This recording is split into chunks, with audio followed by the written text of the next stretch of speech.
안녕하세요, 여러분. 오늘은 최근 뉴스에서 큰 이슈가 되고 있는 충격적인 사건에 대해 이야기해보려고 합니다. 30대 남성이 헤어진 연인을 스토킹하다가 결국 살해한 사건인데요. 최근 2심 재판에서 징역 30년이 선고되었습니다. 이 사건의 전말과 판결 과정을 함께 살펴보겠습니다. 이 사건은 지난해 7월 인천시 남동구의 한 아파트 복도에서 발생했습니다. 설모 씨, 당시 31세였던 이 남성은 출근길에 나선 예지연인 A씨를 기다리고 있다가 흉기로 수차례 찔러 살해했습니다. 이 장면을 상상만 해도 끔찍한데요.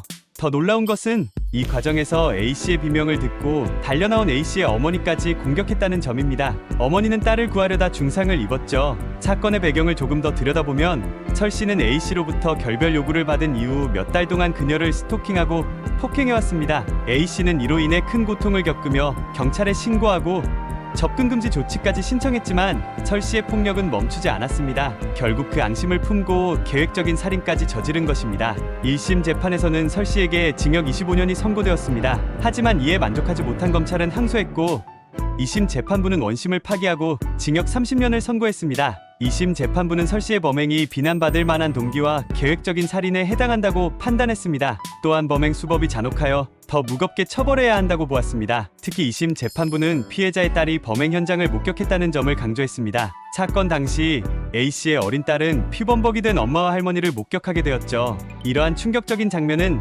딸에게 평생 지울 수 없는 트라우마로 남을 것입니다. 1심 재판부는 딸이 현장을 목격했는지 여부를 단정할 수 없다고 했지만 2심에서는 딸의 목격 사실을 인정하며 이로 인해 형량을 더 높게 책정했습니다. 또한 2심 재판부는 설씨가 앙심을 품고 계획적으로 보복살인을 저질렀다고 판단했습니다. 설씨는 A씨의 신고와 접근금지 조치에 대한 앙심으로 살해하기 직전까지 수개월 동안 폭행과 스토킹을 이어갔고 결국 고소 당일 칼을 구매하고 접근금지 결정이 내려지자 더 살상력이 높은 칼을 구매했습니다. 이런 점들을 종합적으로 고려한 2심 재판부는 징역 30년을 선고하며 원심의 형량이 너무 가볍다고 판단했습니다. 이 사건은 많은 이들에게 큰 충격을 주었고 가정폭력과 스토킹에 대한 사회적 경각심을 불러일으켰습니다. 우리 사회가 이런 끔찍한 범죄로부터 더 안전해지기 위해서는 법적, 제도와 사회적 인식이 더 강화되어야 할 것입니다. 여러분은 이 사건에 대해 어떻게 생각하시나요?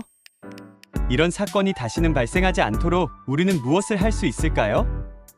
여러분의 생각을 댓글로 남겨주세요. 오늘 이야기는 여기까지입니다. 들어주셔서 감사합니다.